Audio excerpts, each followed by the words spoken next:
What is up, everyone? Welcome to the Daily Fix Fantasy and Frames DFS show. The only DFS show, Joe. The best DFS show on this brand, without a doubt. Again, we're the only DFS show, but that's okay. That's a guarantee you're the best. Wherever we can get them. But I'm Keith Fleming, joined by my brother, Joseph the Brain Matz. Unfortunately, our new brother, Kevin Tompkins, who has been doing a phenomenal job with us this season on this show. He is still under the weather. You know, he missed the waiver wire show Tuesday. So I just pretty much shit on him the entire show, Joe. I took shots knowing that he couldn't respond. But Kev, I hope you get feeling better, man. Both one of the kindest and smartest people in fantasy football. So we're very fortunate to have him as part of the show. But we're here to talk the Week 12 DraftKings MME slate. And because we were having this conversation before we went on air, let's just get the elephant in the room out of the way. We've got the vaunted New York Giants, Tommy Cutlets himself, DeVito starting. Your boy Daniel Jones got cut. Can we just real quick, did they screw your boy? Like, was this kind of a messed up situation, what just happened in the last 10 days? No, I mean, I think he's actually – I mean, part of this is just because the season 10 weeks in was over, and that wasn't necessarily the case in these other situations. But, I mean, we've seen this happen the last couple of years to, I believe, Carr when his last year with the Raiders, where they were just like, yeah, you're sitting down, man. Russell Wilson last year with the Broncos, where it's just like, we're not going to pay your injury thing. So you are not going to play. Like, it's over. You can hang around if you want. So yeah, I think it's nice that he gets to at least have the chance to go find somewhere else. My hope is that he doesn't just jump at the best chance for playing time. Like, don't go play for the Raiders, Daniel Jones, please. Just for your sake. My boy Brock, come on, man. That's true. If he can help Brock, maybe it's worth it. But it's just like, don't go suffer somewhere else that also has a mediocre or worse O-line that doesn't have – I mean, the Raiders have worse skill guys probably overall, although I guess maybe Brock balances stuff out a bit. But, like, go somewhere with a good coaching staff, be a backup, just soak things in. And then if the chance to play comes, awesome. But – my hope. I wish the best to Daniel Jones because, you know, I don't blame him personally for things going badly. I think he has limitations in his ability to process that mean he's going to be a good backup, not a starter that you want. But It's not his fault. He got drafted 6. I hated it at the time, as I hated most Dave Gettleman decisions. Selections, yeah. Saquon Barkley is awesome, but should have never taken him at 2 in a draft that had Josh Allen and Lamar Jackson. So it's not Daniel Jones' fault that he also got stuck with Jason Garrett as his offensive coordinator for 2 years, which is just the worst thing that can happen to you, basically. So, yeah, I hope whatever happens from here, I wish him the best. And, I think it's good that we cut him. It's good for everyone. He didn't need to stand around and be the quote-unquote scout team safety, which means he just stood on the part of the field where they expect the safety to be at the start of every play. Like, that's a waste of his time. So how do you feel about Cutlet? Like, what is it? The reason Locke not starting strictly contract, strictly we don't want to win games. They learned their lesson from last year where, correct me if I'm wrong, they won 2 meaningless games that ended up costing them Drake May or Jaden Daniels, right? Well, here's the thing too with Daniel Jones. Post that Vikings win in the playoffs, he's 3-13 as a starter. Tommy Cutlets is 3-3. And yes, to be fair, two of those 3 wins were against the New England Patriots and the Washington Commanders, who we all remember picked 2nd and 3rd last year and got their new quarterbacks. But at the same time, what ended Daniel Jones' time as Giant was he lost to the Carolina Panthers. So it's like he had his chance to maybe potentially extend it by beating one of the worst teams, and he couldn't do it. So it is what it is. But yeah, Jones who fumbled the ball when they were going for the game? No, it was Tracy who fumbled.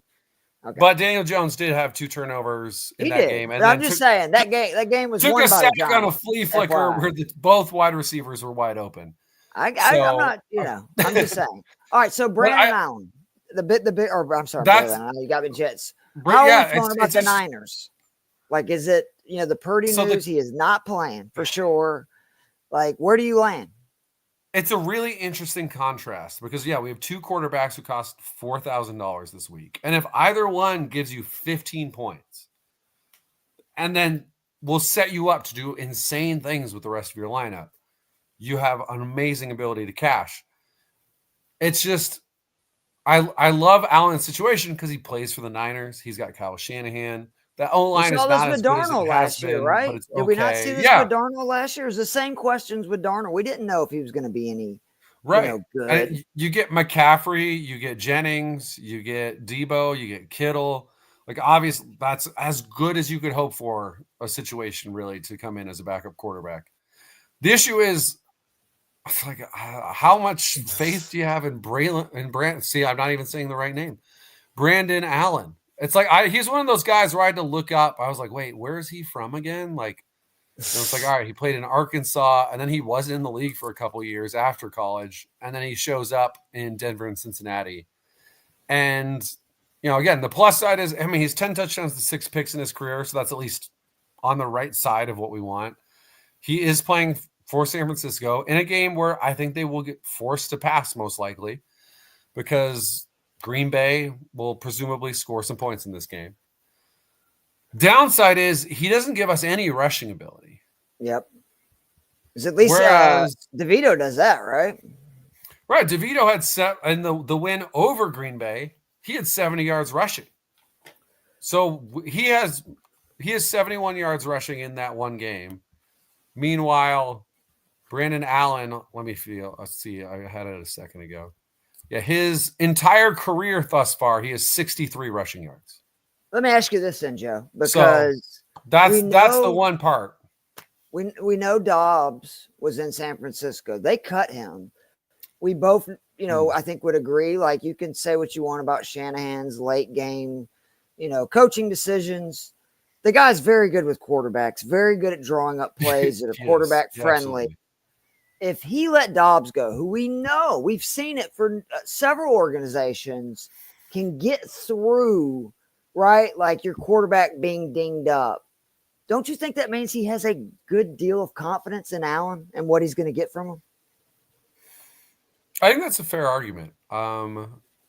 If you are gonna trust, a guy to be able to make a quarterback work, first of all, it's like anybody from this system because you go like, again, the Rams. Who did the Rams? Didn't they make the playoffs or something a couple of years ago with when Stafford was hurt? Name? Remember what Dave? No, not when it was when Goff was hurt and they had that. Oh, Goff, you're right. I'm sorry. Yeah. And they got hammered in the playoff game.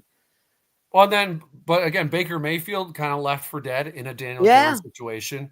Stafford was hurt in that year where everything went wrong. Mayfield had that crazy comeback win where he didn't even really know the playbook.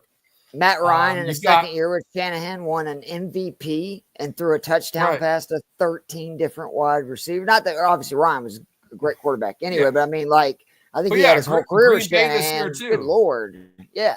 Yeah, Malik Willis. Where it's Malik Willis. And so, I think you look at this system and it's consistently allowed guys to produce. So, I think you're probably right that he is the lean over DeVito. Just because, the one big weakness that DeVito has, well, it's probably not the one big weakness, but the biggest. I was going to call you out on that. I'm glad you caught yourself. Yeah, it's the biggest weakness DeVito has is he takes sacks at a wild rate. And he's facing a Todd Bowles defense. And his agent is a bad drug. and that too. These are the important things. So, I think you're probably right that it makes sense to just go, I trust Kyle Shanahan to manufacture positive moments here. And then, the fact that they're playing Green Bay means probably won't be able to get away with doing nothing. Now, we've seen a playoff game with these teams where Jimmy G, I think, he completed 9 passes, right? It was like he threw 9 passes. I think you're right. Yeah. NFC Championship. Yep. But this Green Bay team is not quite as bad as that one when it comes to stopping the run. And also, we haven't seen McCaffrey look like a guy who's ready to carry the ball 25 times for 140 yards. So, yeah, I think if you're going to make the 4,000 play, I would lean Allen. But again, the fact that DeVito can run at least makes me pause and wonder.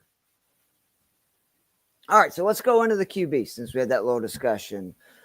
We did our Fantasy Six-Pack cash game preview 2 nights ago. It is up now on Fantasy Six-Pack's YouTube channel. This is MME, and the more I've thought about it after talking to you, I think I do want some of the smoke with Jaden Daniels in MME in this matchup. Let's be honest. Like, they need to get – same thing that I was saying about CJ Stroud to you, and like, well, I'm really confident Nico Collins. We'll talk about him when we get to the wide receivers. But I think Washington needs to get back on track. And everybody in the NFC East loves beating up on the Cowboys. Let's just be honest. I mean, pretty much everybody, if you're not a Cowboys fan, loves beating up on the Cowboys. We know how bad this defense has been, and it's just kind of steamrolling. And, I mean, let's be honest, Daniels has not scored 20 points in 3 weeks. And that, ended a stretch of, I don't count the Carolina game because he got knocked out, of like 6 straight games that he scored 20-plus points. So, to me, he's intriguing. Golf, same thing. We had the discussion indoors. It's just how much are they going to run? How big, how quickly will they get up? But we're still, right, like hovering predominantly. Like, don't you still think the best plays are that 6,300 to 5,600 or 50? I'll include May on that. Where, like, I love Bo Nix. I love Baker. You can talk me into Tua. You talked me into Geno last night, who I wasn't really considering. And then, Richardson and May with their upside, like quarterback this week. I think you should just spin down unless you just really are confident that Daniels, Goff, Love, whoever – is going to go bananas, because I think Bo Nix has a higher floor and ceiling potentially than all those guys versus the Raiders. Yeah, and I just pulled up the RotoWire projected ownership. Yeah, that's my boy. This is just making me think the Bo Nix is even more the play, because they have it right now that Jaden Daniels is going to be the most rostered quarterback. It makes sense. He's $7K, right? Like, I think that's it's a reasonable price for the very beginning of the season. Yeah, and it's only 11% too. So, like, with QBs, I don't think you need to worry about it as much, because it's like 11%. It's like, all right, 90% of the people you're up against are. Yeah, there's never a QB, is there? It seems like that's like 30-40%. Right. It's kind of crazy where we get running backs receivers all the time. But Bo Nix is all the way down at 10th at 5.1%. So he's got less than half the number of Jaden Daniels. And what'd you say last night? 24th pressure rate for Vegas. We saw what he did against the 32nd best pressure rate, the Atlanta Falcons last week. It's outside of Crosby, there's not a lot of pressure going on with this Raiders defense. Yeah, Bo Nix, that's the kryptonite. You get in his face, he will crumble. But that Denver O-line's been good. Excuse me. That Raiders D-line not been great. And 5 of the last 7 weeks that he's played, Bo Nix, top 12 quarterback. So he has been a starting level quarterback in fantasy 5 of the last 7. He legitimately seems like he's getting better as the season goes on, which obviously is what you want to see out of a rookie quarterback. Mm-hmm. And yeah, this Raiders team, they suck. Let's call a spade a spade. If it wasn't for Brock Bowers, we would have already punted this entire team into outer space. I kind of like Jacoby Myers, but I just feel like this is just not a functional enough offense for 2 guys to really produce most weeks. Where it's like Bowers we can trust, and occasionally Myers can be okay, but yeah, there's just not a lot going on there. And the other thing too, yeah, Bo Nix, he can run, which is what we always want. So I like some other guys in that range. I think Kyler and Geno are reasonable plays, but I think what you said the other night, which is, to me, my 2 favorites are probably Bo Nix and Baker Mayfield. Mm-hmm. And the Baker thing is just, again, he's been incredible. I mean, he's thrown 3 or more touchdown passes in half of his games. I think he scored like 19 points or more in 8 of 10.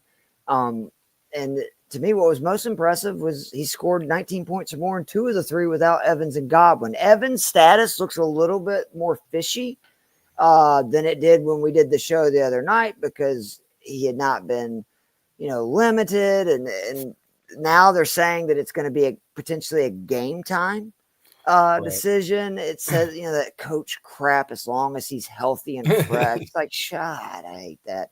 But I trust Baker. They figured it out. It's Rashad White. It's Cade Otton. It's moving in the receivers. And I actually think the fact that your Giants get pressure only makes it more likely he's going to run, which is something he's done a lot this year. He's had 20 yards or more. I believe it's in 6 games.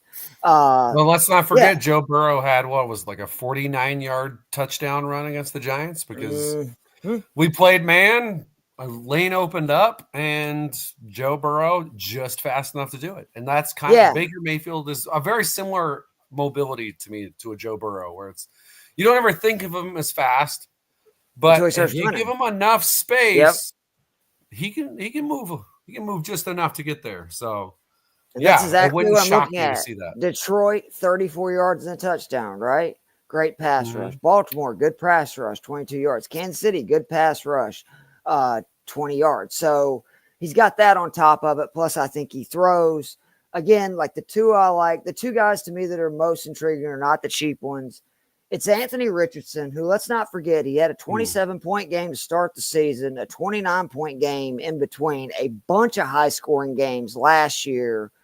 And, maybe this is one of those situations where sitting him, even it was a shit show. It was what he needed. It was what Steichen needed. Everybody needed to reevaluate the way they were using him. And there's still a lot of data out there. One in particular, Joe, that me and you were really high on him coming out of college. He is still not taking sacks. Like, he actually is very good at either getting rid of the ball right or getting out of it. That is typically a stat that ends up making a quarter or, being on the quarterback side in the long term. So he's got upside. We know Detroit's going to score, so he's going to have to do stuff. And they're so good versus the run. It's not like Jonathan Taylor's going to hammer it. So I like that. And then Drake May, man, like at this point, the Chicago game, scored 12.8 points. Chicago's really good defense. The Jets game, he scored 11.5. He only played a quarter and a half. Outside of that, 22.5, 20.8, 18.7, and 20 points. And, Houston and the Rams defense, nothing to shake a stick at. Jacksonville's is not good. No. Tennessee's defense is pretty good. I think that there's a very good chance he's going to be super. What is his ownership on there? Because, that second next to it, I have a feeling a lot of people are going to be fading it. And I think if you're going to go cheap, go with May, stack him with Henry. You're spending $9,500. You're definitely probably getting the number 1 target. And then a quarterback with immense upside with his legs. I really like that this week. Do they have him currently 14th at 3.6%? I love seeing that. So he's straddled between CJ Stroud and Sam Darnold, and Sam Darnold is just not a guy I would even hey, power to you if it works out, but not a guy I would think about playing against Chicago. Outdoors in Chicago, hard pass. Zero chance that I saw that in our weekly picks. You, me, and Alan were the only 3 people who picked Chicago. So, oh god, well that's a Minnesota route. And what he's talking about, we do actually, it's pretty cool. I've been doing it now, Joe, for like 15 years, which I can't believe. And Joe's been on fire winning the sheet. He finished, I think, second last week. So we get only guy who took Cleveland last night. Oh, you son of a bitch. So you pick the entire slate of NFL games. They'll throw in college games for the bye. The trick is with each team that you pick to win, and it's straight up, no points or anything, you have to put a point total 1 to 16. And therein lies the strategy, and just where it'll drive you crazy, because you could say, go 13-3 straight up. But if it's your 16, 14, and 13 pointer, good luck to where somebody could miss 7 games and it's their, 1 through 7 point games and they're going to beat you. So It's a lot of fun, though. Makes you think about it differently, but that is scary that we were the only people who take the Bears. And I actually really like that pick. I think they are going to win. So let's move on to the running backs. Let's do it. You know, I asked you last night, and I'm going to ask you again. Why do we not just smash Joe Mixon into lineups until we see something different? Because, I mean, he got 17 and 19.6 points against Detroit and the Jets, who are two really good run defenses. Other than that, it's basically a 30 burger everywhere. What are we missing here? I mean, I don't know that we're outside of, Tennessee's run defense is quite good. That's really it. And the ownership agrees. He is the second highest according to RotoWire's projections at 20%. So, yeah, people seem to agree that in a game you expect Houston to roll in. You expect a lot of Joe Mixon. And, I think that makes sense. Obviously, the same thing holds true, though, that I said last night. You could not convince me to play Joe Mixon for $500 more against Tennessee than Devon Achane against New England. And again, ownership agrees. The number one guy in ownership projection is Devon Achane at 24%. And I'm going to go ahead and tell you. I might say it's worth it. I don't care. I don't care. No, I am going to tell you that. He's too low priced for what now is getting to be a huge sample size of Achane with a Tua starting and him seeing like 50% more snaps. We're up to 11 games. He's averaging just at 25 points per game in those 11 games. I mean, come on, get out of here. And what I love the most is, full point PPR, 37 receptions in 6 games with Tua. He has 9 in the other 4. He's averaging 13.1 points per game, just pass catching. Forget the rushing, because he's also getting 14 rush attempts basically per game in the Tua starts and 13 red zone touches. And then, oh, by the way, the Pats are one of 9 teams in the NFL who's allowed 1,400 rushing yards, 10 rushing touchdowns, and they allow about 5 receptions per game to opposing running backs. Like, he is the guy that this week, Jimmy crack corner, and I don't care, Joe. Like, I am stuffing Devon Achane until, to me, this is like CMC last year, right? Like, I think we finally got off the bus when he got to like 87, 8,800. Until he's at least 8K and Tua starting, I'm starting him everywhere. I don't have an argument against that. I mean, again, this was the guy last year who looked like, he looked like Gale Barry Sayers, Max, and Barry Sanders. Yeah. Pick your greatest of all time running back. I mean, because there was we were like halfway through the season and he was averaging like 9 yards a carry. It was like, I think he averaged over 8 for the season last year. I mean, I know he didn't play a full season, but he averaged over 8 yards per carry last year. Like, it was absolutely absurd. And then obviously this season, immediately pretty much thrown off because Tua gets hurt. And then there's just no respect for the downfield passing game. And so, nothing's going the way we thought it would. And then Tua comes back and it's like, lo and behold, this guy is still as dangerous a weapon at running back as really anyone out there. So, yeah, I'm with you in a plus matchup against a team that's struggled across the board defensively. There's no reason not to fire up Achane. I mean, I think if you could make the argument, regardless of price, if we just threw out all the prices, that he would be the first guy you would want in your lineup this week. And so the fact that he's the third running back and then the one wide receiver I would feel the most confident about, which is Amon-Ra St. Brown, is $800 more. Yeah, like you said, I don't really care. It's 23%. All right, so 3/4 of the people are picking someone else, and just I expect somewhere else. We talk about it all the time. And what I would do, actually, is hearing that I'm going to have a good bit of MME lineups where that's who I'm stacking with Tua. I'm going to play Tua and I'm going to play Achane because people don't do that. Even in that situation with these pass catching backs, people, for whatever reason, shy away from that. They think, if I'm starting a quarterback, I've got to start said wide receiver or tight end. I've been paying attention to it. It's one of the easiest ways when you say have a high-owned quarterback or running back to kind of bring down, how many people you're sharing a lineup with by stacking them with a running back. And this is, again, the ultimate situation because, what would 37 divided by, that's over 6 receptions per game. Yeah. Outrageous. So I wonder, do you have any, are you higher or lower? I don't think, because we love Achane so much, I don't think either of us is going to put a lot of McCaffrey, if at all, in our lineups. Mm-hmm. But would you be higher or lower on him considering the quarterback situation? Definitely higher, because I would assume more carries, right? And I definitely would assume the pass catching because, he's already had 10 receptions, Joe, and 2 games with Brock. I like to throw it way down the field all the time, Purdy. I would be shocked, because that was one thing we didn't get into with Shanahan is what is he great at?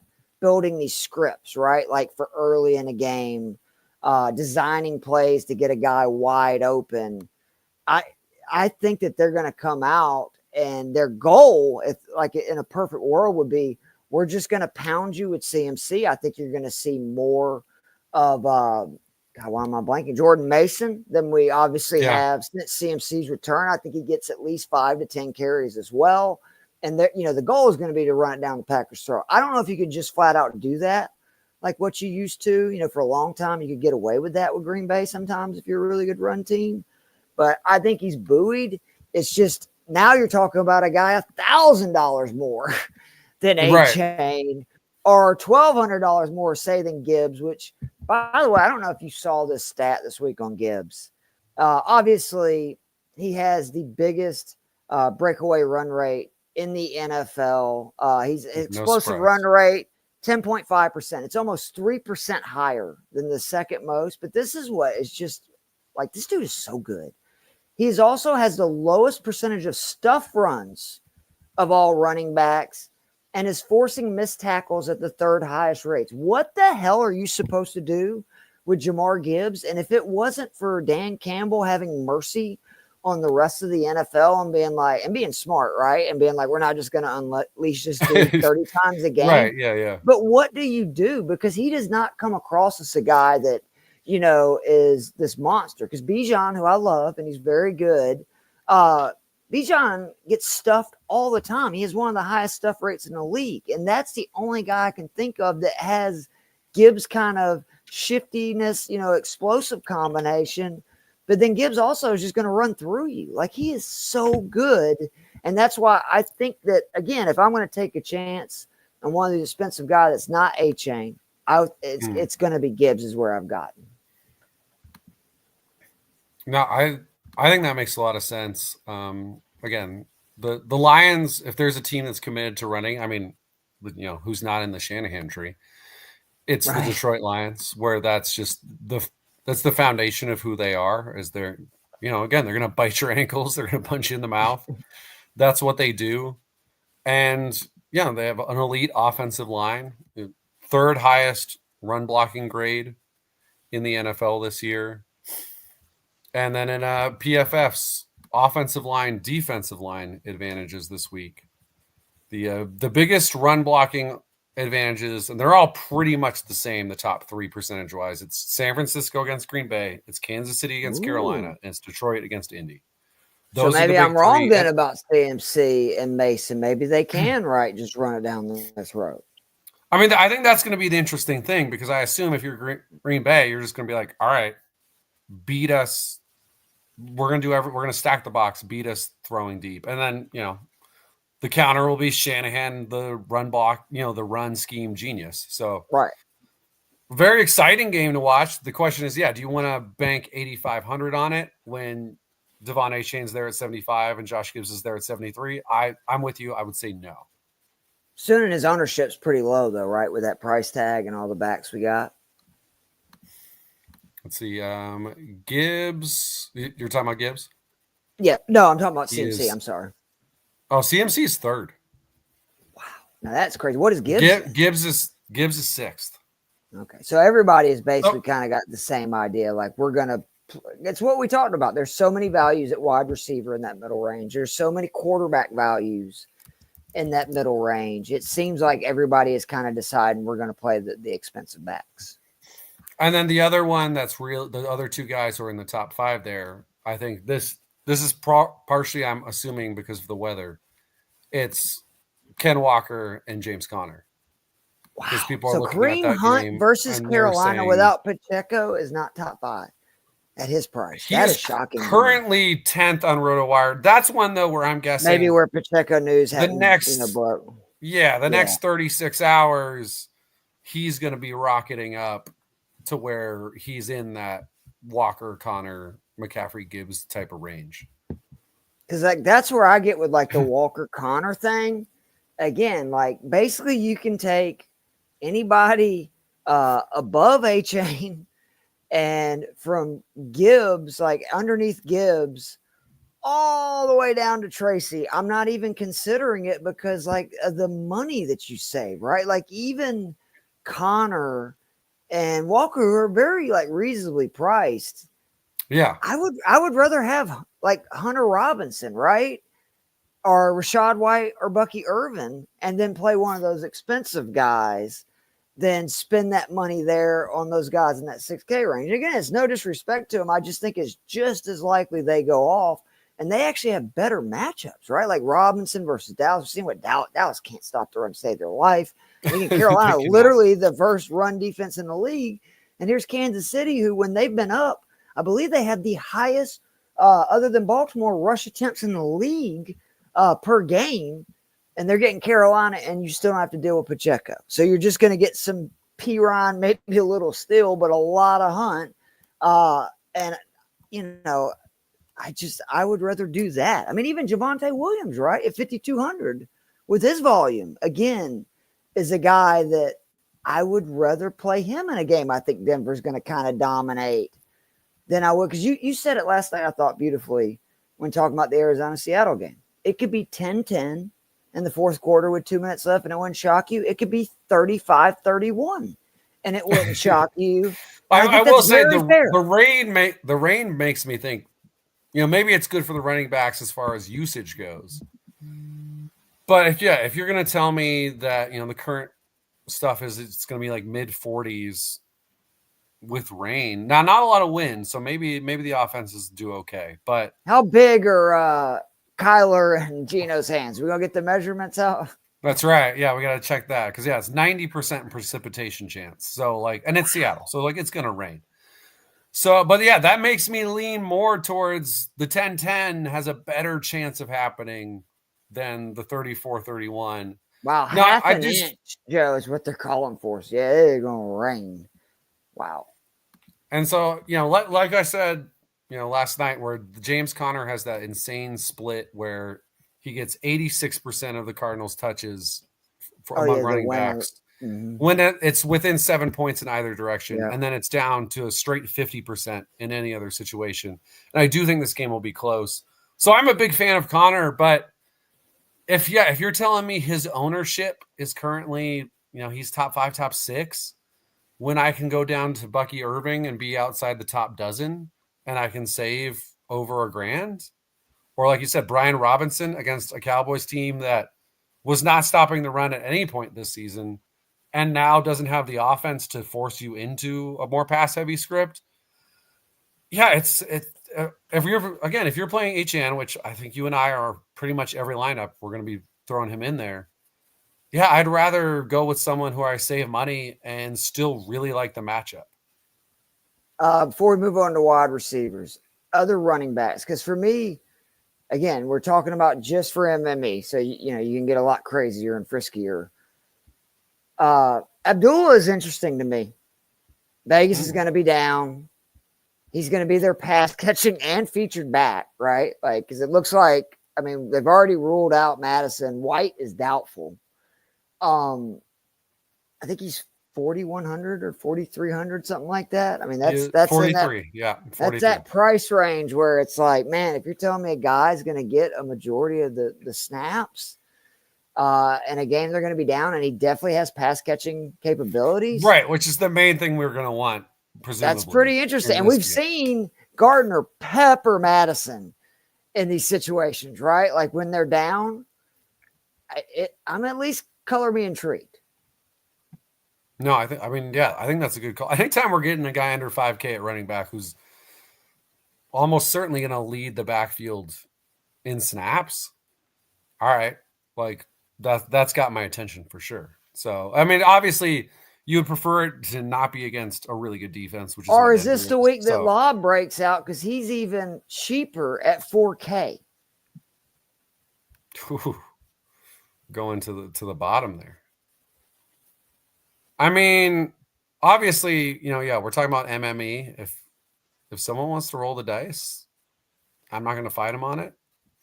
But I don't want to go to the backup running back. Joe, are you saying check yourself before you fucking wreck yourself? Because that's what it sounds like. I think with Lob, I am saying that. With Abdullah, I'm like, all right, I'd probably throw him in a lineup. But yeah, I'm not going to go with the backup running back again on a terrible offense against a really good defense. That's asking too much. It's very fair. Where did you land on the Bucks back you want? I remain in this matchup a Bucky Irving guy just because he's so much more efficient as a runner. I mean, again, I think this might have been the least efficient running offense in the NFL last year with Rachaad White. And he ended up being like a top 10 fantasy back because no one else was there. And he caught a lot of passes because he's legitimately a very good receiving back. But yeah, there is a gulf between these guys as runners. Again, juke rate, which is, missed tackle rate. Bucky Irving, third in the NFL this year.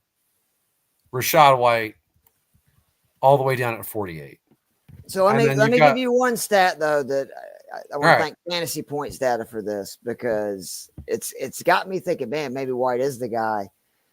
The Giants allow the 5th most yards per carry against man gap run concepts. White and man gap runs 6.6 yards per carry, 60% success rate among the 36 running backs with 75 plus attempts. His 6.6 yards per carry is the best in the NFL, and his 60% success rate is second. Did you mention how many how many carries were in that data? It says among 36 running backs with 75 plus. 75 plus. God, what the hell is his yards per carry on all other runs? Nothing, right? Like it has to be literally nothing.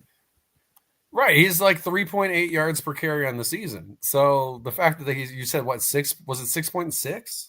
Yeah, or 6.1 or whatever. So he's over 6.60. All right. I mean, listen, I'm not anti either guy.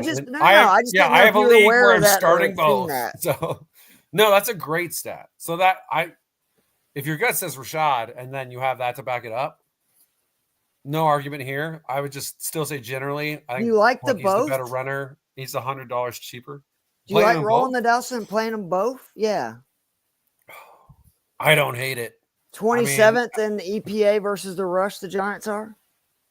Right. And then again, in a game where you're busting out Tommy Cutlets, all the more so if Malik Neighbors does not go because he is currently questionable. I think I did not know that. He told Jordan Raanan of ESPN that he thinks it's like 90% he'll play. And it's a groin injury that he's kind of been dealing with for a while. He's played through it before. So I expect him to play. But on the off chance he doesn't. Right? Or is this more of a Tracy? We didn't even talk about Tracy. Does that mean to just like, are you still feeling pretty? Because we both felt good about Tracy for cash. We feel at 6K. With what he's done, his pass catching ability, you got to assume the Giants are going to lean on him, right? Because you don't want to just like air it out with Tommy DeVito right off the bat. Where are you kind of on that? 36 hours later? I still like it. Okay. I do too. The Bucks are giving up 4.7 yards per carry this season. So and they give up a ton of receptions and receiving yards. Yeah, not the old school shut down the run Bucks. Again, that next tier, once you drop on the PFF advantage, the next one below Detroit, so the 4th biggest advantage this week, offensive line, defensive line, is the Giants against Tampa Bay. Bucks allow the 3rd most receptions per game and the most receiving yards. We expect the Giants to be losing. Tyrone Tracy, converted wide receiver at the running back position. So, yeah, I love the Tracy move. I think we're generally in agreement that we're lining up with A-Chain, and then we're dropping down, and it's kind of, you can go with a Buck guy, you can go with one of the Washington guys, you can go Kareem Hunt, you can go Tracy. But if you're going A-Chan, save yourself some money by dropping down, because this is the deepest 6K under group of running backs that I can remember us having this season. And if weather was better, moving on to wide receivers, I think you could argue same scenario from like 6,400 and below at the wide receiver position. I'm getting really nervous, obviously, seeing half an inch of rain, 90% chance, because honestly, the two people that were just slam dunks for me when we talked 2 days ago were JSN and Marvin Harrison Jr. Harrison Jr. versus man, 44% target rate, third highest among wide receivers, 10th in fantasy points per target. I think it's the 6th highest win rate, like just everything you want. JSN since week 8 is wide receiver number 1 in points per game, wide receiver number 1 in targets, wide receiver number 2 in receptions, and wide receiver 3 in yards. And he also went off last week with Metcalf coming back. But with that weather now, I am starting to shift to where I want, and I think you can do it because I just built a lineup. I want both St. Brown and Nico Collins in my lineups this week. And I'll go ahead and just share this lineup now because I just built this literally while we were talking. You can go Tua, Tua, A-Chain, Tracy, Adunze, St. Brown, Westbrook Inkind, Sanders for Carolina, Nico Collins, Chicago Bears. And if you want to actually get up, actually, let's take out Tracy, because as much as I love Tracy, I want a little bit better at, let's go Bucky. And then I can go from Sanders to Hunter Henry or Juju Smith. So now that lineup is Tua, A-Chain, Bucky Irvin. I think I do like that more. Adunze, St. Brown, Westbrook, Henry, Collins, Bears. And the reason I really want St. Brown and Nico is, again, the weather starting to show an issue. I forgot that the Colts run like the highest zone rate in the NFL. Cover 3. Yeah. Just off nonstop cover 3. St. Brown absolutely murders zone. And that also will take away the Jameson Williams factor of he is nowhere near the same wide receiver versus zone as he is versus man. There's obviously the concerns of them coming back, but I feel like even at 8,300, his floor outside of that Tennessee game for the last month has been 18 points. I can live with it. I wouldn't be happy, but I could live with it. The Nico case, I made it to you. Let me make it to the people here. I think he's a smash this week. I think that it is crazy that they have him $500 and $700 less than St. Brown and Jefferson. He is averaging more points per game. Now, granted, again, he's played less games. I understand that, but he returned last week. That counts to this, right? Like his points per game average. His game last week when he played 49% of the snaps or 47, he still saw 7 targets. And again, if not for a holding call, he would have actually had a 20-point game last week because he had that 77-yard touchdown call back. And then the big thing at home, he's just unbelievable. 82 routes ran at home this year, 27 targets, 22 receptions, 364 yards, 3 scores. And, you know, people would say, well, the Titans are a good secondary. Well, I'll give you that. But they just put Snead, their huge, trade signing that they made. He's on IR. And then on top of that, he played the Chicago Bears in his home, the Texan Stadium. And he torched them week 2, 8 for 135 and a score. And to me, the Bears secondary is way better than the Titans. If we're just comparing secondaries and the ability to go, cover cornerbacks, to wide receivers. So to me, Nico is just like bully. And then on top of that, he's also one of the best receivers in the game after the catch. The Titans allow the 28th or 28th against yards after the catch. They allow the 5th most yards after the catch to wide receivers. Nico's a smash for me. It's just what I've been trying to figure it out. Is it too risky to put St. Brown and him in our lineup? I think the answer is no, particularly in MME. So I guess the big pushback here would be that according to the current RotoWire projections, Amon-Ra number 1 in ownership, Nico 4th.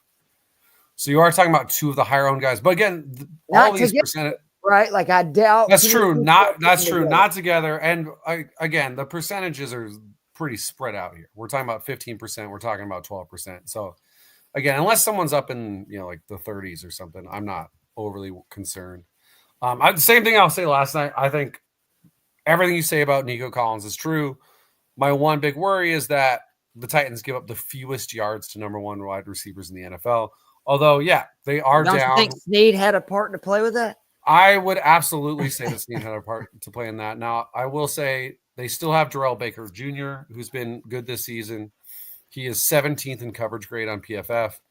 But then every other corner they have is who's projected to start is outside the top 50 in overall PFF grade. So, yeah, anytime it's not Baker on Nico, it's huge advantage to Nico. And I don't actually know that there's a corner in the NFL where I wouldn't say it's just advantage Nico. So, yeah, I don't know if I want to go double there, but is it risk? Is that what you're worried about? Because like in MME, you think it's too risky? I mean, I don't hate it. Amon-Ra, like you said, it's the zone stuff. He just absolutely clobbers zone. And then you go yards per coverage snap, yards per coverage target, first down plus touchdown rate in zone. The Colts are in the bottom 10 across all 3 of those statistics, according to PFF. So, yeah, it's like I there's obviously the chance that the worry always at the Lions is that it just turns out to be David Montgomery and Gibbs score 4 touchdowns, and that's where most of the offense goes. But I'm with you on, I think Richardson is going to kind of bounce back over this second half of the season. I think it's weird how people reacted to him especially, but also to a degree Bryce Young, where people acted like it was the franchises completely throwing in the towel on these guys because they decided, like, let's have them reset. Right. And it's like both guys immediately looked better when they came back. It's like, oh, maybe you don't have to just make a guy suffer through stuff. There's other options. So, yeah, if they can score points, then Amon-Ra is going to, I think, have a huge game. But I have also been pretty consistently burned on the super expensive wide receivers I've played over the last month. So maybe that's what's really happening for me here. PTSD, again, the guy, is that what you're saying? Yeah, where I was like A.J. Brown against man, and then it was like A.J. Brown scored like 5 points that week. Fair enough. Like Devonta Smith week. And the guy I was going to hammer was Mike Evans. I mean, first of all, it's Mike Evans against the Giants, who have not really stopped any. And he's got to get going if he's going to keep his 1,000-yard streak, which is another reason why I think Evans is going to feast the rest of the way, because he's going to get there. I promise you. And considering it's a hamstring thing, and that always kind of scares me because, like, there's a lot of injuries where you're kind of like, if the guy plays, he'll play. Right. And hamstrings, you're like, but that could just flare up at any moment. Sure, yeah. But one thing I want to throw out, because I forgot to mention it yesterday, and whether or not it comes with Mike Evans or maybe another Bucs wide receiver this week or someone else in the future, is when you go look at deep passes on DVOA this season, it's deep left, worst team in the NFL at covering passes to the deep left side of the field, the New York Giants by DVOA. Deep right, worst defense in the NFL, the New York Giants. Oh, deep middle. God. Only Baltimore and the Raiders are worse than the Giants over the deep middle. So basically, the Giants, again, if you can hold up in pass pro, there will be opportunities. Tampa down the field. Was like third, right? And I think pass block win rate or something.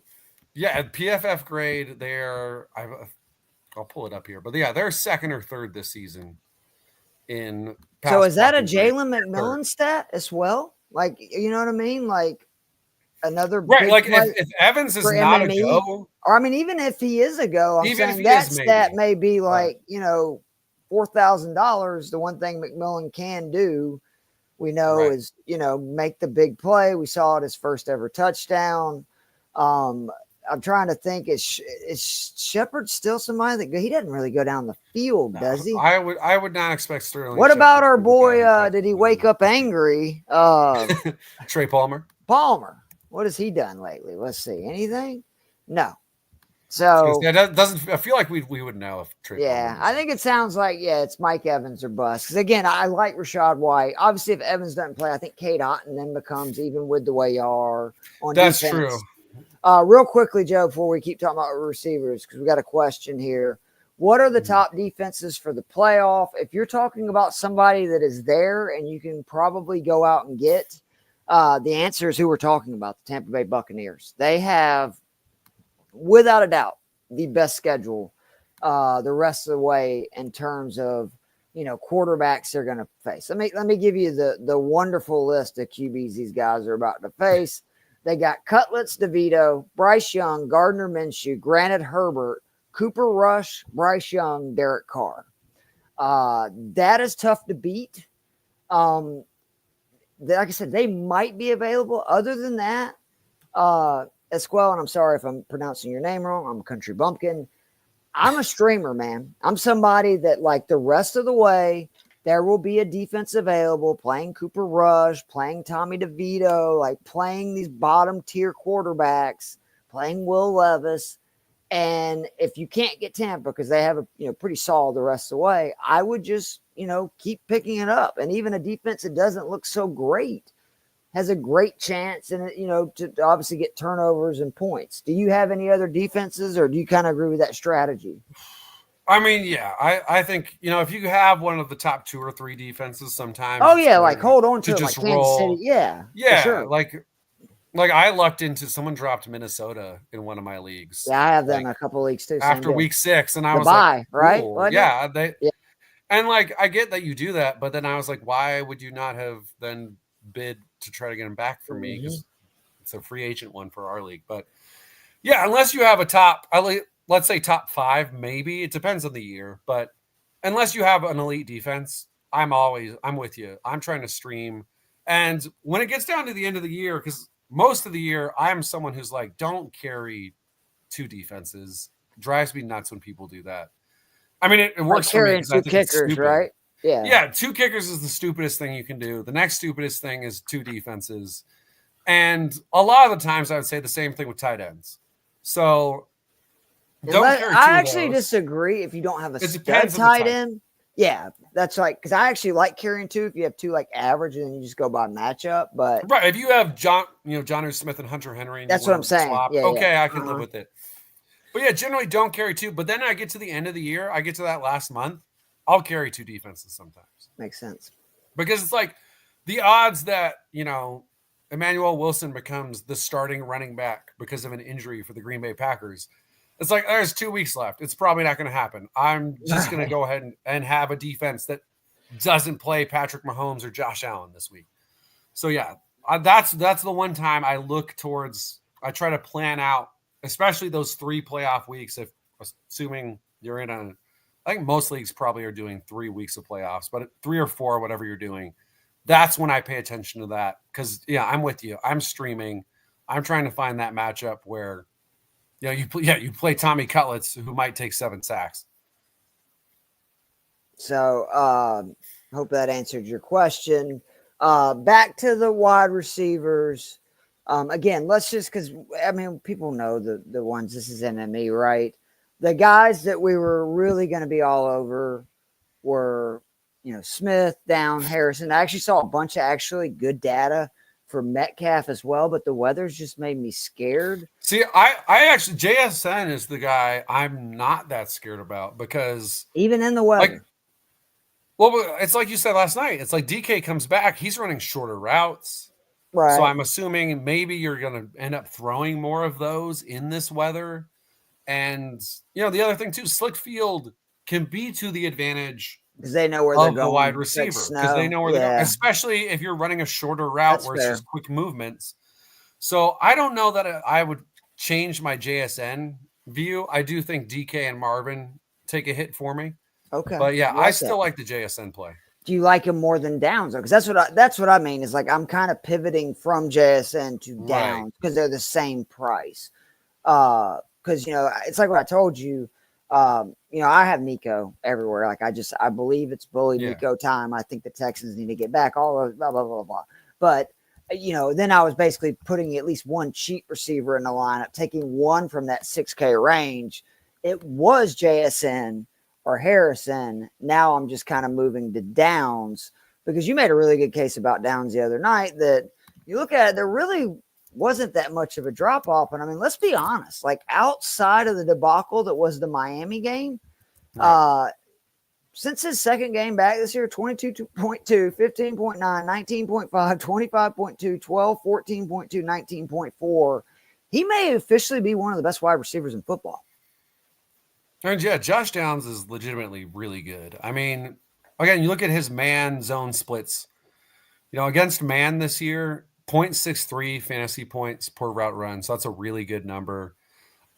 He's over 2.5 yards per route run against man. And then against zone, he's over 2 yards per route run, 0.55 fantasy points per route run. He is easily the most productive wide receiver on this team against man or zone.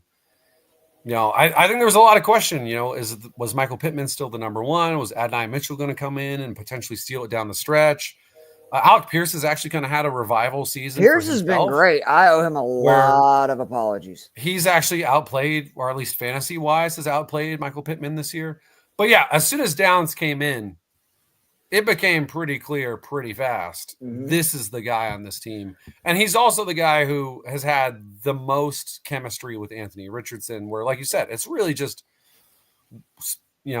throwing aside week 3 where he's playing a really good Chicago secondary and it's his first game back. That's the only miss, is that game against Miami. So, yeah, I really like Downs. And like I said last night, second biggest advantage over opposing defenders according to PFF's advantage meter. So, and then number one, Juwan Jennings.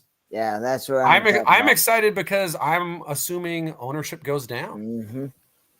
And I still really like that play for a guy who's just absolutely feasting right now. So then the 2 weeks he's come back. Obviously, it's only 2 weeks, but you say that the 3 games, first retarget is 41.4 or 3%. Only Malik Neighbors is higher. And I feel like 3 games is a legit sample size, right? Like 1, 2, no argument, but 3. And it's been over 38% in all 3 games. And then a guy who had a 50-point game earlier this season. So it's like, I feel okay with him. Again, unless things just go absolutely awry without Brock Purdy this week, any week Juwan Jennings is under 6,000, Juwan Jennings is going in a lot of my lineups. I agree. And I do. I think that with Allen, you're absolutely right. Wan'Dale Robinson, somebody I wanted to ask you about. With Cutlet in there, right? Right. If Neighbors is out, I think he's a smash play in MME. But I think even with Neighbors in, he's a decent play. I went back and looked. He scored 2 of his 3 touchdowns, receiving touchdowns with Tommy Cutlet last year. He had at least 4 catches in every game with DeVito last year. That's kind of intriguing to me because, again, I think you guys are going to be down, and Tampa gives up a lot of receptions. Yeah, I wish that we'd been able to see, because Wan'Dale was coming back from the injury last year, so he didn't really hit his stride till December, and by then we'd gone back to Tyrod. But so I wish we had some data to be like, all right, what is a healthy Wan'Dale? That's fair. I didn't think about Tommy that. Cutlets? Yeah, but yeah, Jamel Dean is back for the Bucs, which means their outside corners pretty good, are actually pretty reasonable now between him and Zion McCollum. But yeah, so Christian Ezian has been the weak spot as far as coverage grade goes. He's the safety listed as the starting slot guy on PFF. If you're, I'm always just kind of, I don't follow who every team's slot guy is. So if that's wrong and they're going to be going with someone else and you're a Bucs fan, let us know in the comments or something. But yeah, he's rated as the 62nd graded safety in coverage this season. So yeah, if there's a weak spot in this Bucs secondary, it's probably going to be trying to hit the slot. So Wan'Dale could make a lot of sense. And yeah, only at 5,200. And then, obviously, if Malik Neighbors does not play, then even more so that becomes the move. The last two guys I want to talk about, at least on my end, and if you got anyone, we can move on to Roma Dunze, 4,800. You gave the great stat 2 nights ago that Minnesota, whether it be wide receiver ones, wide receiver twos, wide receiver threes, what was it, like 28th or worse, I think, against all three in fantasy points or yardage allowed, one of those stats. He's coming off with Thomas Brown, which, Joe, did you know I did not know that's Thomas Brown from UGA, the running back? Like, that blew my mind finding that out today, who is their offensive coordinator. I knew he was a former player. I did not know where he went. Good at UGA, too. Like, I remember Brown fondly, but I think it's significant that he had his second highest, Adunze did, targets of the season in the first game that Brown called. They kept it much more close to the vest, right? And he also, first game this year that he played with Allen and more, and he had the most targets. And, you know, you've been on this all year that you were a big believer in Adunze from the get-go, and we're starting to see this guy is, you know, really kind of in the same class as Neighbors and those guys. The difference is he's just not getting peppered with targets the way Harrison and Neighbors are. At least early. Yeah, I think, you know, it's probably not a huge surprise. I know there was some reports out of camp that's like, oh, Dunze might be the number one or from the get or whatever. But the reality is, you're dealing with two guys who are super productive wide receivers for, you know, the last half decade. And one of whom is still theoretically, at least in his prime. So, I don't think it's a shock that it's taken Adunze time to adjust and, you know, to get targets with those guys out there. Whereas, if you're Malik Neighbors, it's like, you know, Wan'Dale Robinson and Darius Slayton, as much as I love those guys, are not former Pro Bowlers. Nope. And, likewise, you know, in Arizona, where it's like Marvin Harrison, it was almost a surprise that first week. We're like, why didn't he get a million targets? Because we love Greg Dortch, but we love Greg Dortch at 4,500. Yep, exactly. So, it makes sense to me that it's taken time. And, it wouldn't shock me if it just turns out that Adunze actually does become the number one wide receiver down the second half, because I know some people thought there was a clear gap between Harrison, Neighbors, and Adunze. I was not one of those people. I don't know who's right or who's wrong yet, because, you know, Neighbors and, for the most part, Harrison have been pretty awesome from the get. But, I think we're going to see a lot of production from Adunze down the stretch. And, under 5,000 against a team that's given up 1 million yards to wide receivers, which, if I'm remembering right from the thing yesterday that I read through, whether it's 1, 2, or 3 wide receivers, they're in the bottom 5 of yards allowed. So they allow the second most receptions per game, third most receiving yards per game, and the 8th touchdowns per. So, and then the other guy, real quick, is Nick Westbrook, Ikine, however you say his name, for the Titans. Again, in a dome. We saw Houston last week, Cooper Rush. Like, you can eat them up. He's a big play machine. We saw some big plays from Dallas. And the real thing that just, to me, think about this. Tennessee has 12 passing touchdowns all season. And somehow this guy has scored a receiving touchdown in 5 of his last 6. Pretty remarkable. Like, you know, talk about a nose for the end zone. And he's 4,100. So I love him this week. And again, in a dome, not to worry about any weather or anything. Right. I'm probably the one other guy that I think I would end up throwing out this week.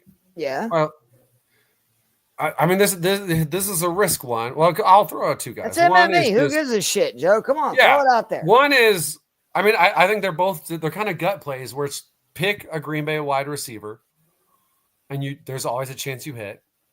Mm-hmm. And then the other one is New England, because again, Drake May, when he's thrown 30 plus passes, is averaging 18.5 points per game. And we're both assuming Miami is going to light up the scoreboard. So Drake May is going to throw a bunch of passes. And I know none of these New England guys excite anyone, but someone's going to catch those touchdown passes and those yards that we're going to get in this game. Speak for yourself, Joe. So I mean, Demario Douglas, who is, you know, not the most exciting, again, number one wide receiver, but he is the number one wide receiver in this offense. He cost 4,500. I mean, we've seen. Is it Boutte? Is it Booty? I always. Dude, you know, you were asking the wrong guy to learn how. But like, he's had a couple big games, so if you want to throw one of those guys in, sadly, my guy Jalen Polk is really not produced at all this season, so I wouldn't go there. But yeah, if you need to save some money, or if you are just, throwing caution to the wind and going with Drake May, obviously Hunter Henry is the main guy we would recommend there. Mm-hmm. But I don't think it's just, if Drake May has a good game, it's not just going to be Hunter Henry. So yeah. And again, Green Bay, that's a super productive offense. It's just been impossible to guess week to week who it's going to be. And San Francisco doesn't really help us out because they run zone 13th at the 13th highest rate. They run man at the 20th. So it's not like they're one of the, that's like in the turn middle, towards one or the other. Yeah. My general lean remains, if you're not going to Reed, go Dobbs, because he's just on the field the most. And he's only 4,600. So, but I also would like that play more if Purdy was out there. But haven't the Niners, if I'm not mistaken, given up a lot of, like big plays in the passing game? I remember Jefferson had like a 99-yard touchdown against him or something. So, like, I just wonder, would that be Watson, right? Like, would be intriguing. No, I mean, yeah, Watson, if you're just banking on the one big play, Watson has been the guy. Although, I think he sets his like career high last week, and he gets his biggest play, though. It's just where Jalen Johnson slips and he gets a 60-yard catch. But, that's the way it goes sometimes. But yeah, if you're trying to throw some cheaper darts down there, again, I love the Adunze play. Once you go under 4,800, there's no one that I'm like, I'm throwing this guy in all my lineups this week. Right. But yeah, if you need to go cheaper, I'm looking at Demario Douglas. I'm looking at Dobbs. I mean, yeah, I'm looking at those guys in those games where I think, again, New England's just going to have to pass a lot, so the opportunity is going to be there. And Green Bay is just a really good offense. I completely agree. All right, tight end. Where have you settled? 2 days later, had a little bit longer to look at it. Like, where are you at? I mean, Henry's probably the best, like, safe play with still a high ceiling. I'm really coming around on Hawkinson as the guy that the more I just think about, that is where you attack the Bears from the passing game. He even made a statement this week that he expects his snaps and usage to start to rise beginning this week. But where are you kind of at right now, Joseph? Yeah, I mean, I'm still bouncing around between, again, the three that we like, where it's Hawkinson, Jonnu, Hunter Henry. Yeah, I'm intrigued because, again, Henry's probably the guy I trust most in New England, and I think that's going to be a pass-heavy game script because that's just the way it's going to go, because they're going to give up 30 points to Miami because, knock on wood, we're getting 3 Devon A. Chain touchdowns. Right.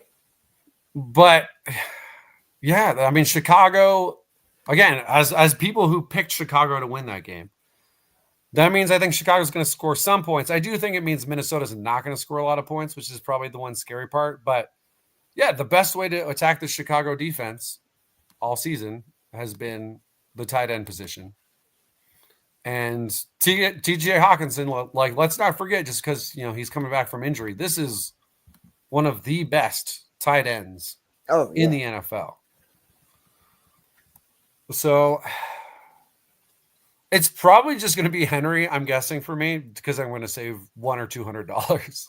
Right. And I might need that somewhere else, and that's probably just where I end up. And then I will say, you really got me thinking with the JT Sanders 3,401. Oh, it's a great play. Because that's also one where I think he, his ownership right now projection is unsurprisingly extremely low. Where it's down there at 3%. He's under Theo Johnson for the Giants. He's under Cade Otton, who, again, is playing the number 1 defense against tight ends and potentially has Mike Evans coming back. And his price is obviously still way up there. So, yeah, the Sanders play could end up being in a surprising number of my lineups as well, just because, yeah, that Kansas City team has been awful against tight ends.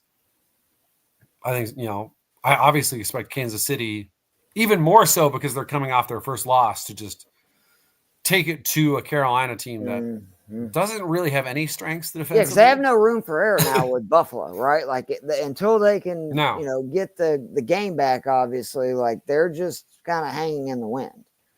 And they need home field. Like, I think that as much as I've bragged on Kansas City and everything, I don't know if this version of the Chiefs can go on the road through, I think, what is a loaded AFC, especially with the emergence of who I think is a legit sleeper, which is the Chargers.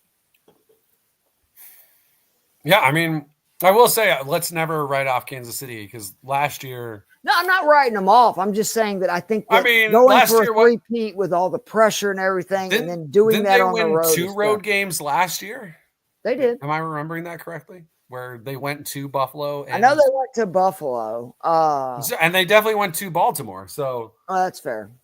So yeah, they beat the other 2 biggest contenders last year on the road. So I will never count out Kansas City, but obviously, yeah, I think you're going for. I will, because they don't have Rashee Rice, and that was a big deal. Well, but now they have DeAndre Hopkins. Okay, so. We're not comparing DeAndre Hopkins at his age to Rashee Rice, Joe. I'm not saying it's the same. Let's not be crazy dynamic, here, bro. But okay.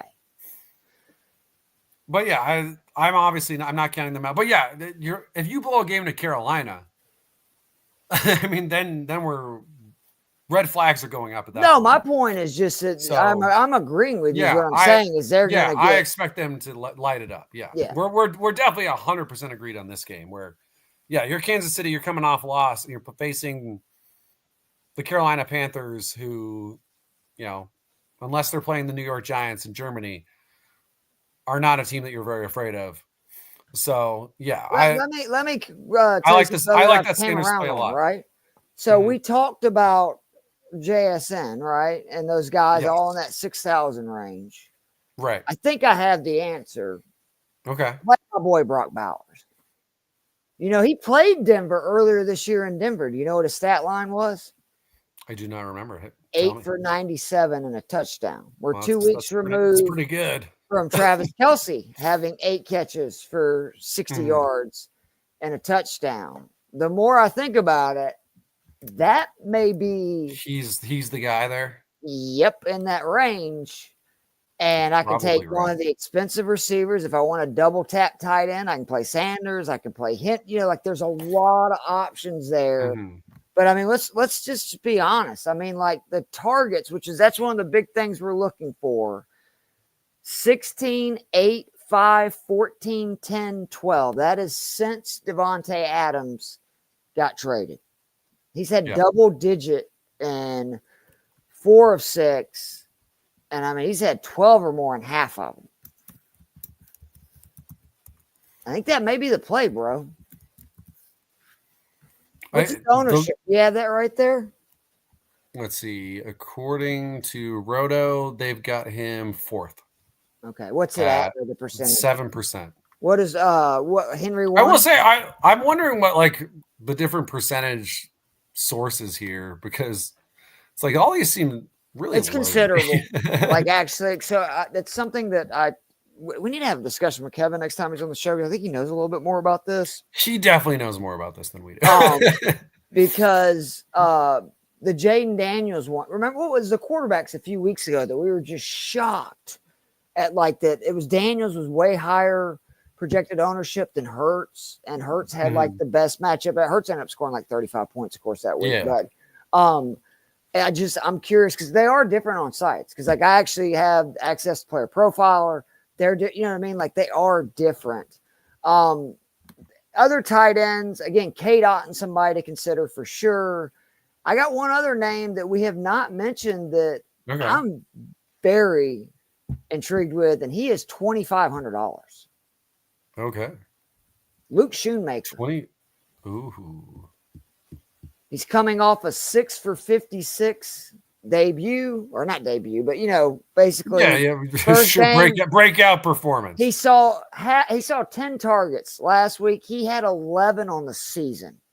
Okay, he's facing a Washington team that has had quite a few tight ends go off. Did I lose that damn tweet? I hate it when I'm doing that. I actually pulled that up for that. But they've had several guys. Here it is. Theo Johnson, 3 for 51. Jatavian Sanders, 6 for 61. Mark Andrews, 3 for 66. Mike Gesicki, 4 for 46. 2,500. It's not awful. And Ismail, we'll get your question in 2 seconds. I promise, buddy. No, I think this is a good call because, Ferguson's been ruled out again. So, and again, what have we been saying all year? I mean, every time someone's mentioned Dak on this show, obviously Dak's out for the year now, but every time someone did mention him, I think my response every time was, all right, but who besides CeeDee Lamb is he throwing to? Yep. Every single week. Especially once Brandon Cooks got hurt. Especially once I was Brandon just Cooks like, what? It's like, I don't want to just bet on CeeDee Lamb's getting 180 yards because I don't trust anyone else. And so that's why I was never throwing Dak in any of my lineups. And so obviously, you know, that then means Shoemaker, who's he competing against? Nobody outside of CeeDee Lamb, because there's no one good on this team that you really are like, oh, well, that guy's going to get all the receptions besides CeeDee. There's no one that you're like, oh, that guy's going to steal Shoemaker's and we expect Dallas to be down, right? Throwing. It's not like Dallas can run it anyway, even if they wanted to. Obviously, they're on the road in this game, but what was the stat where it's like they've had 5 straight games at home? They've been down like 20 points or something? It's worse than that, Joe. So in their last 6 home games, they've had the lead for 2 minutes and 19 seconds. They've trailed by 20 points or more for 102 minutes and 35 seconds. That's not great. It's fucking awful. Oh, let's get to Ismail real quick. Oh, yeah. This is my guy, man. He's ever here week with us. You good man. Would you rather have Braylon Allen, who there's, not great and might sit their stars in a couple weeks, or Ray Davis, but Josh Allen gets some. I did get a haircut, man. Got a trim. I needed it, dude. The sides, I was looking like Wolfman Jack in the back. If you'd have been with me and Joe in the early days on the IB Sports, my hair was down to my back. So, but I think the answer is Ray Davis. What do you think? Yeah, I'm gonna just go with the functional team here. So that's a Ray Davis for me. I also just think, really, if you look at it after that, what was it, like a 2-3 game stretch, Allen has not looked as good, and he's had an even smaller piece of the pie, right? To where at least Ray Davis is getting pretty consistent touch. I know it's only like 15 to 20% of snaps and stuff, but at least it's consistent to where I think for whatever reason, one of the deals, Breece Hall just absolutely, that whole thing, they were like, no, Breece is getting all the carries. You remember he asked us this, I believe it was either last week or 2 weeks ago. I love this trade for you.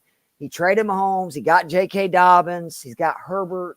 Dobbins moving forward. Chargers have a pretty good schedule the rest of the way. And I like that because, again, end of the season, if you have 2 QBs that are, or 2 running back, or, like a 3 running backs, I guess would be, or 4, you know what I'm saying, where you have too many of one. Yeah. Like, to me, now is the time you have not, your trade deadline's gone.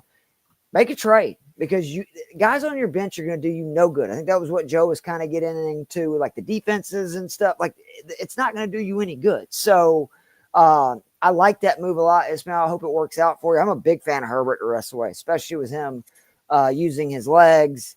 And as always, man, just, again, thank you for your support. Jorge 100%. Will do something cool with it. I know that. And hopefully I'll see you Sunday morning, buddy, because I know you normally check out the Sunday morning show as well. Any other tight ends? I think we talked about pretty much all of them. But so you do like the Shoemaker, though, right? Like that's somebody that I definitely like the Shoemaker play because I think Washington's going to absolutely destroy Dallas. And outside of CD, it's anyone's guess. And the guy who costs $2,500 and is coming off of an 11-point game, why not that guy? So, I think that makes a lot of sense. Yeah, looking at it, I really think I'm either probably going to generally be going 2 tight ends, like you said, to really save some money. Right. If I'm going with Bowers at one of the spots. Or I'm going 3 running backs because we like all those running backs in that 6K and under range, where I feel better about, a Bucky Irving at 5,300 or a Brian Robinson at 5,600 than I do a JSN, a Harrison, or even, a Downs, who I still like JSN, I still like Downs, but I'm going to spend $600, I'm going to spend $900 more. It's a huge on those guys. I don't think so. It's funny that a lot of weeks it's hard just finding guys that, especially for people like me and you, who we like to have a lot of information and data on our side before we like too much sometimes. Oh, for 100%. But this is one of those rare weeks where it's really just picking what's your strategy, which are your guys. There's I really don't remember a week that I've liked this many plays. Like, I mean, I like a ton of plays this week. All right, the defenses, then we'll get out of here. I was not going to be thinking that I would be suggesting this, but for MME, if you can find it for the Texans, they face Caleb Williams, 15 points week 2. They faced Drake May week 6, 12 points. They faced backup Joe Flacco week 8, 10 points. They faced backup Cooper Rush week 11, 19 points. I'm seeing a theme here, Joe. Because the rest of the games, like 4 versus the Jets, 9 versus the Packers, 2 Buffalo, 2 Jacksonville, 3 Minnesota, 4 Indy, games versus rookies and backups, pretty good.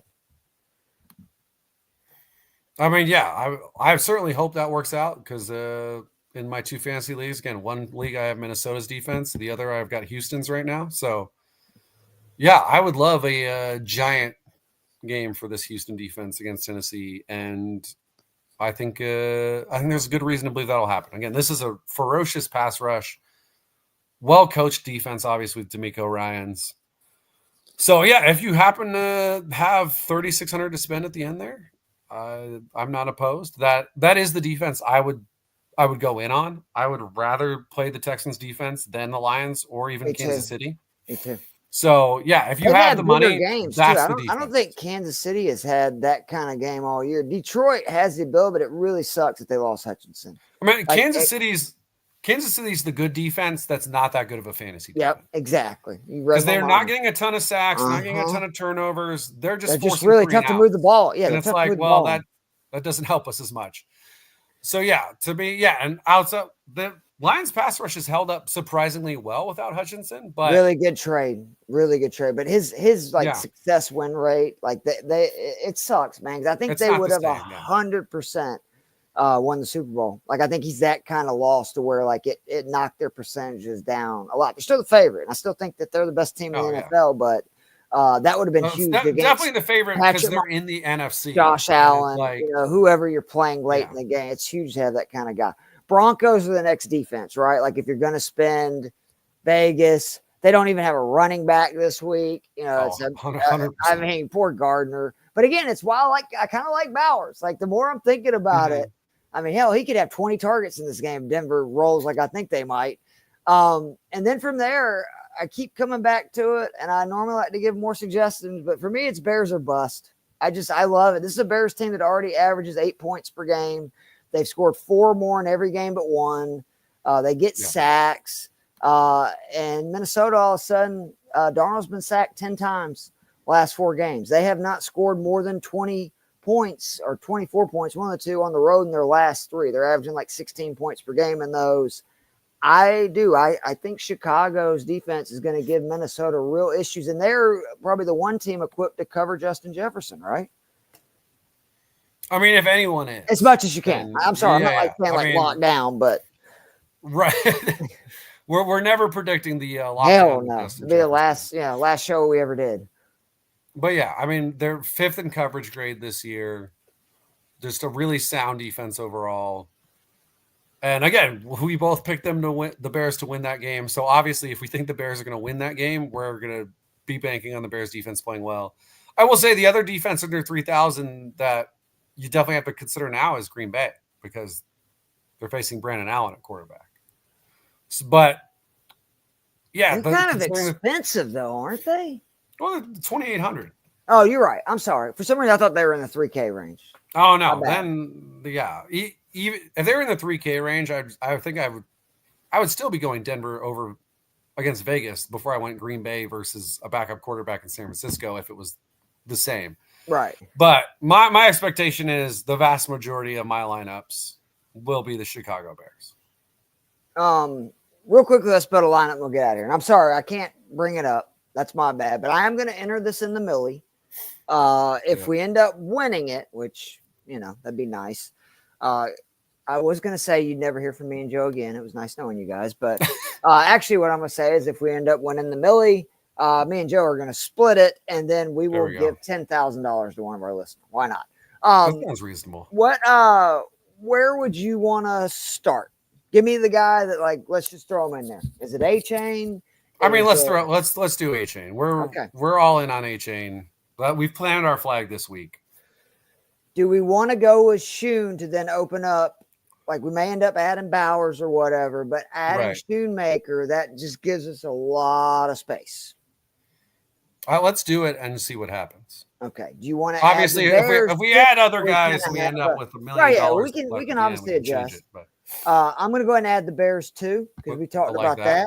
So that's going to leave us right now. If you know, again, obviously it's going to fluctuate, but with a QB, a running back, and basically 3 wide receivers in the flex, we already have 6,200 per player, which is great. Like, that's a really good that's number. A lot.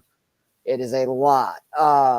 Do you want to go Bucky? Do you want to go Tracy? Like, do you want to go Hunt? Where are you wanting to go next? I think we get one of these lower running backs, and then we can really kind of figure out what we have. Robinson Jr., like, there's a ton of ways to go here.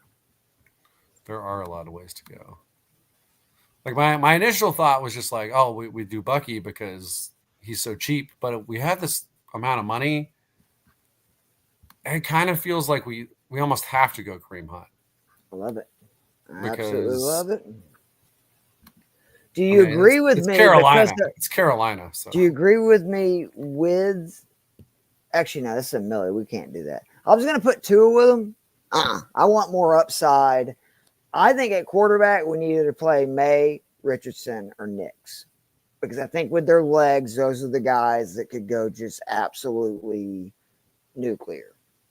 Unless, again, you think maybe I should go with Tua. Because that was what I was thinking, is we could stack Tua with A-Chain, and that would really bring down, A-Chain's ownership, which I know is the highest.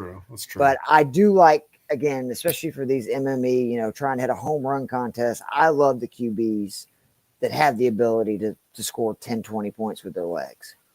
My lean, even though we don't really have anyone we're going to pair him with, although I guess Bo Nix has a good game, kind of does pair with Bowers.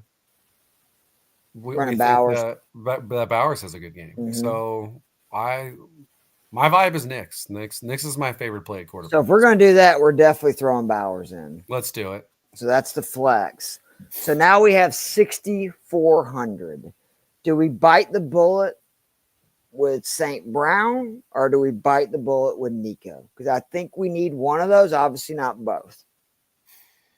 I mean, we'll see if we need $700 later, but I would go St. Brown. Okay. All right. So now we have 5,450 left. I think I can already tell you what we want to do if we want to. I know for a fact that we can go Jennings and then go my boy Adunze. Or if we want to put in my boy Hakeem Westbrook, he is 4,100. That would leave us 6,800 and put us in the McLaurin, Metcalf, Samuel, JSN, all that territory. Or, again, we could spend down to Collins potentially. Then you get 2 sides of the Tennessee-Houston game, right? Like where you have both of those. And then that would leave us 7,500 where we can have Neighbors, Lamb, Hill, Evans. You just kind of tell me where you want to go there, because I'm good with any of them. I think my lean would be maybe it's Jennings Adunze, and then we have 500 left. So if we go, which one are you emphasizing? Adunze? Oh, I was saying that like that's the combo. Oh, you want to just go ahead and say, okay. That's all. I was just asking if you want to see the prices. Because if we do like Adunze there, you can have Harrison, you can have Williams, you have Reed, Sutton, Ridley, but you like Jennings still, right? So that leaves us with 500. So we could upgrade any position $500.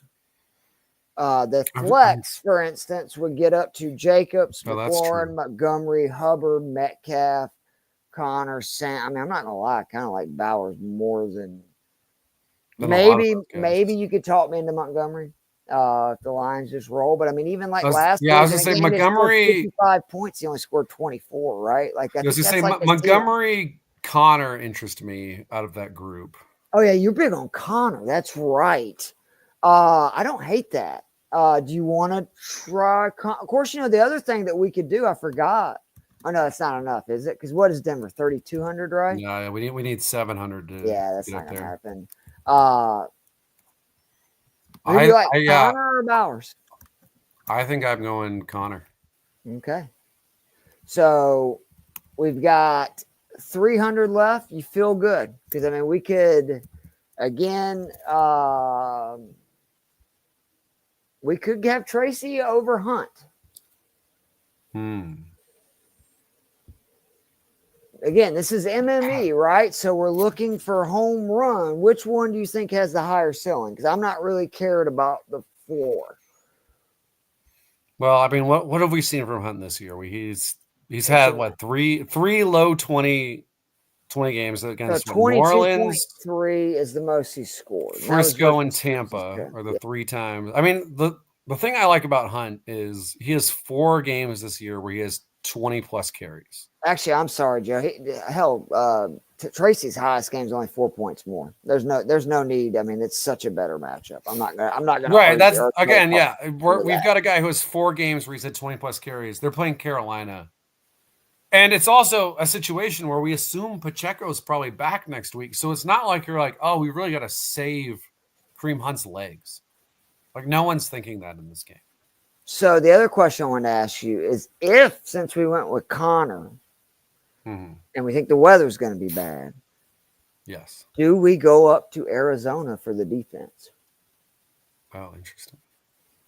Or do you like just sticking with the Bears? That's true. Seattle's 26th against opposing. They turn it over a lot.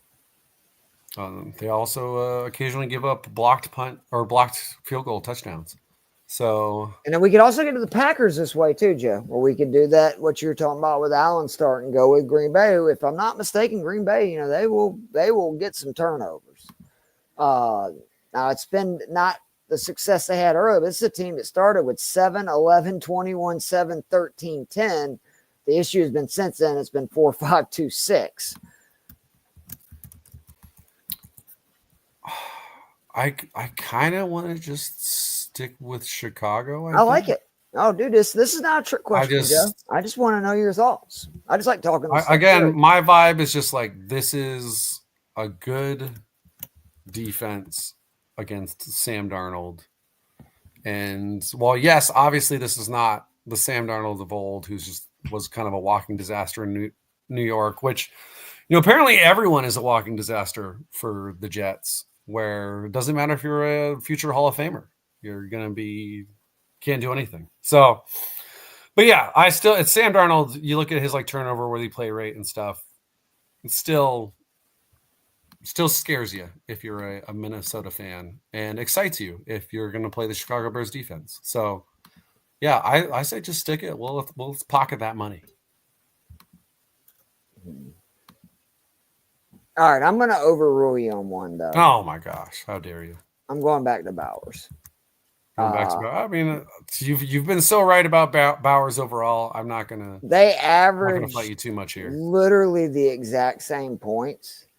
And it would be different if he didn't already score 23.7 points versus his team. But he did. And I know, again, the weather's been bad, but it also concerns me. Trey Benson has quietly had 26 and 27% of the snaps the last 2 weeks.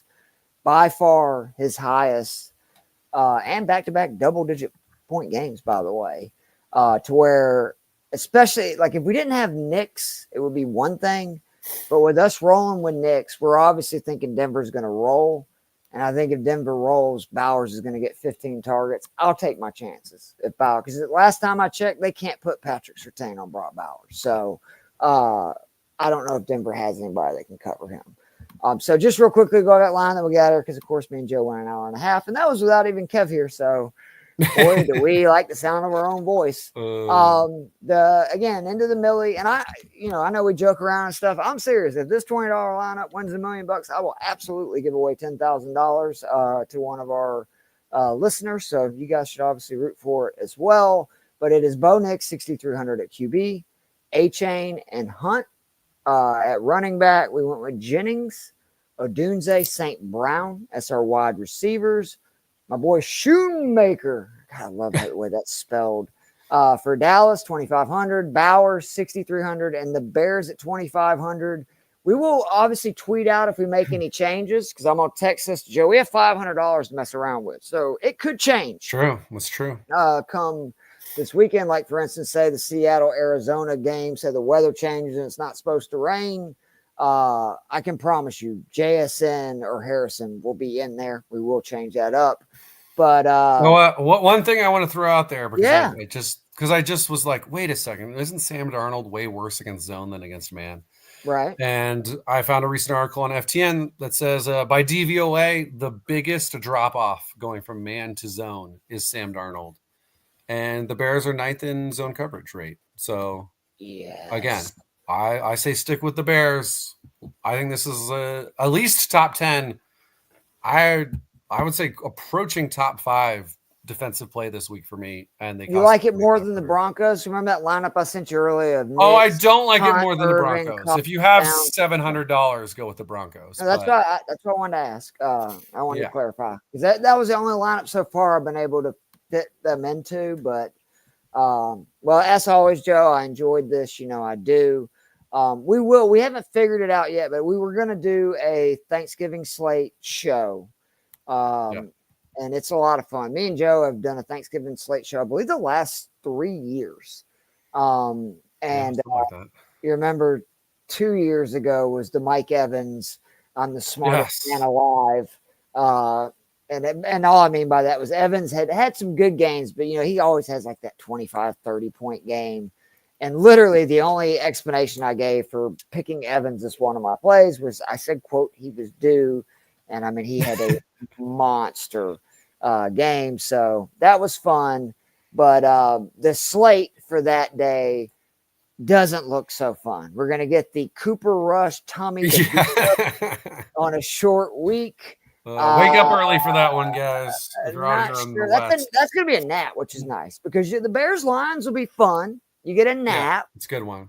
And then Dolphins Packers actually could be cool. It's going to depend a lot on if the Dolphins win this week. If they blow, that's true. They'll have something to play for. Yeah, it'll be important. So, but for Joe the Brain Matt, actually, before we do that little closeout real quick, dude, be sure to check out all the amazing work on Fantasy and Frames. There is so much good stuff on this YouTube channel, on the social media pages, the websites. I think it was like 9 or 10 people from Fantasy and Frames made it to the playoffs and Scott Fishbowl.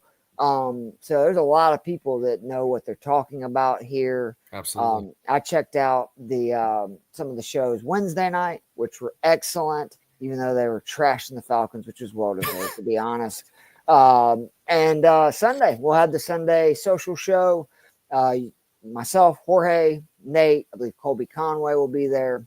But for me and Joe, we'll see you before Turkey. I was going to wish everybody happy Thanksgiving, but again, we're going to do a Thanksgiving slate show. Yeah, they'll see us. So I just hope you have a good weekend. Let's hope I win the million. We'll give away $10K. So and shout out the Chicago Bulls for rolling the Hawks tonight. Fuck you. I knew you were going to get that in. I almost brought up before we started, our teams are playing. And then when I looked at the score, I was like, man, I'm glad I did not freaking say anything.